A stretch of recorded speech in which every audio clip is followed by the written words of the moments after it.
Colony owner Jagadamma గారు, నా యజమాని జగదమ్మ గారు, విమాన ప్రయాణం దిగ్విజయంగా ముగించవస్తున్న జగదమ్మ గారు, నా యజమాని జగదమ్మ గారు, జగదమ్మ గారు.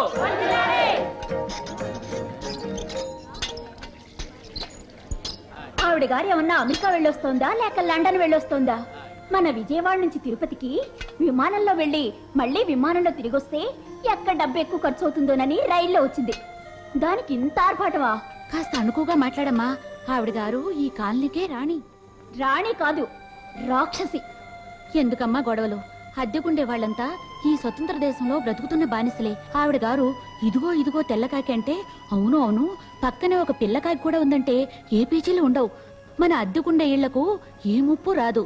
అందువల్ల ఆవిడ ఏమన్నా మనం తాళం కొడితే సరిపోతుంది. ఎందుకంత భయపడాలి? మా నాన్నగారిని చూడండి, ఆవిడ గారిని ఎదిరించి పోరాడల్లా. ఆవిడ గారు ఇల్లు ఖాళీ చేయమని కేసు పెడితే ఎదురు నిలబడి ఇన్నేళ్లుగా పోరాడుతున్నారే. ఎవరి కోసం?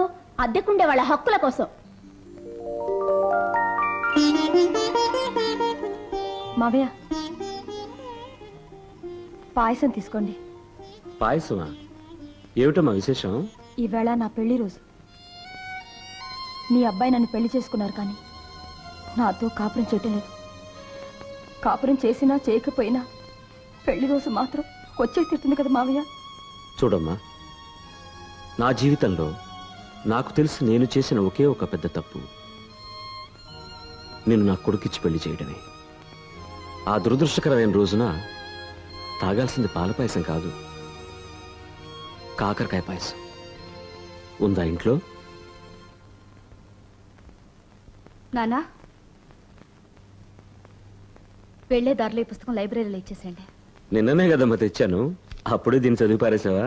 పుస్తకాలు చదవడం తప్ప నా జీవితానికి వేరే పనే ఉంది నాన్న. మళ్ళీ మళ్ళీ చదువు, పొద్దుపోతుంది. నాన్నా, నీకేం కావాలి నాన్న? ఆటో నగర్ స్టీల్ కంపెనీలో ఇంటర్వ్యూ ఉంది నాన్న. బస్ ఖర్చులకు 10 రూపాయలు కావాలి.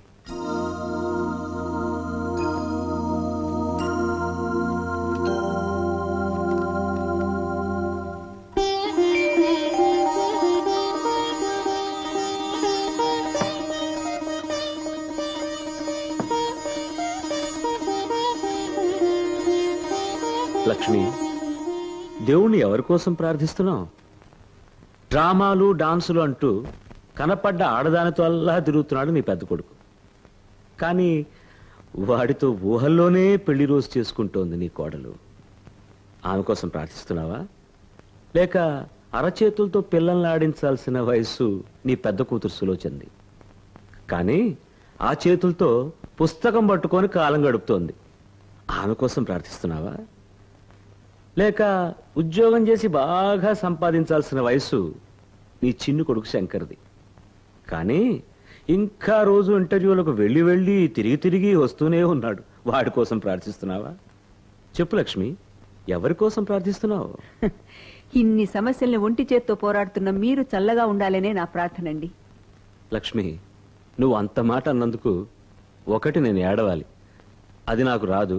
కష్టపడి ఏడ్చినా కూడా అది అసహ్యంగా ఉంటుంది. అందువల్ల ఒకే ఒక మార్గం ఉంది. ఇప్పుడు నేను నిన్ను కౌగిలించుకోబోతున్నాను. అది మరీ అసహ్యంగా ఉంటుంది. పిల్లలున్నారు. కౌగిలించుకోకుండా పిల్లలు ఎలా వచ్చారు? చాలండి. నాన్న, ఇదిగో టిఫిన్ బాక్స్. ఈ ఇంట్లో ఏ సమస్య లేని ఒకే ఒక మనిషి నా కడగొట్టు పిల్ల ఉమే. నాన్న, ఏమ్మా, నీకు ఏమన్నా సమస్య? ఈ రోజు పెద్దన్నే డాన్స్ ప్రోగ్రాం ఉంది. వదిన కూడా అన్నయ్యని చూసి చాలా రోజులైందట. ఇవాళ ఖచ్చితంగా చూడాలట. నన్ను తోడుగా రమ్మంటోంది. సరే, 2 టికెట్లు రిజర్వ్ చేస్తాను. 3 టికెట్లు రిజర్వ్ చేయండి. 3 ఎందుకు? నాకండి, ఊరికే పిల్లలకి తోడుగా. ఆహా, 4 టికెట్లు రిజర్వ్ చేస్తాను. 4 ఎందుకు? నాకు ఊరికే నీకు తోడుగా.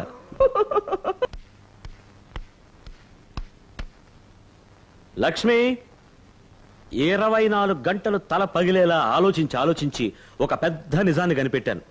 ఏమిటో అది? పార్వతి, ఆ మిరండా ఉంది చూడు, దానికి